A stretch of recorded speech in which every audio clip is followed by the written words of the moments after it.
Il est encore des lieux paisibles où se mêlent nature et fracas d'un marteau, où le chant d'un coq dissimule un feu ardent.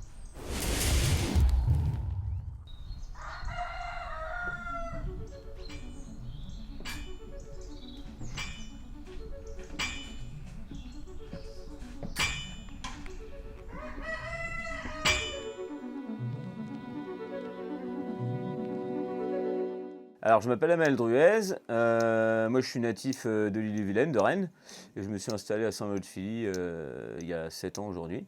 Donc, en fait, j'ai commencé la forge en 2013, et petit à petit, je me suis plus spécialisé dans la coutellerie, et j'ai lancé mon activité en 2016.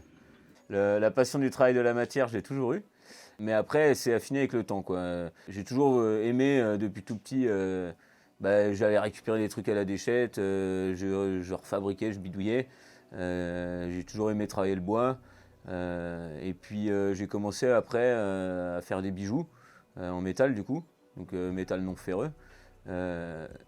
Après, dans l'évolution de mon travail là-dessus, j'ai été amené à travailler du coup du fer et de l'acier, qui sont beaucoup plus durs. Et c'est comme ça, par ce biais-là, que j'ai découvert la forge. Donc le fait de chauffer l'acier pour le rendre malléable. Et ça a été un peu la porte d'entrée dans le milieu de la forge, quoi.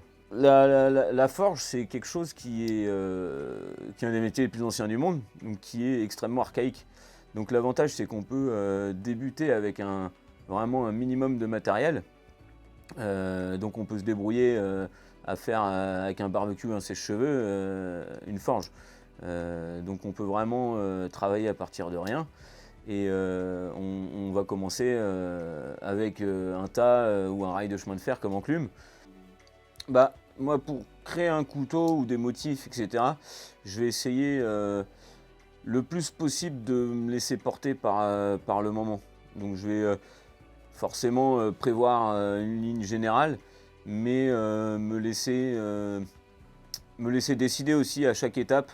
Par exemple, souvent sur un couteau de création, je vais choisir les matériaux du manche pendant la fabrication. Et je vais me dire, tiens, est-ce que ça ira bien avec ça?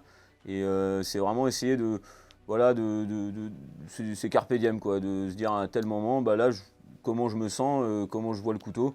Et puis après, le résultat, il plaît, il plaît pas. Mais voilà, c'est tout ce processus qui va emmener au résultat, quoi. Une des difficultés premières en coutellerie, c'est qu'en fait, une seule erreur, et tout part à la poubelle. Donc, on est des fois amené à perdre des dizaines et des dizaines d'heures de travail en l'espace de quelques secondes. Donc, moralement, il faut être solide pour pas se décourager, pas s'énerver. Tu vas la multiplier en 3.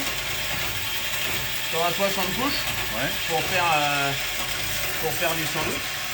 Tu vois, ouais. Donc on pourra faire ça. C'est un métier à un moment qui a failli disparaître, la forge aussi. Et du coup, on a très peu accès à de la formation, il n'y a pas beaucoup d'écoles. Donc souvent, la solution, on apprend en autodidacte, et c'est d'aller se faire des formations chez des confrères comme ça. C'est assez enrichissant. Et puis, ça permet vraiment, à mon sens, que le métier continue à évoluer, quoi.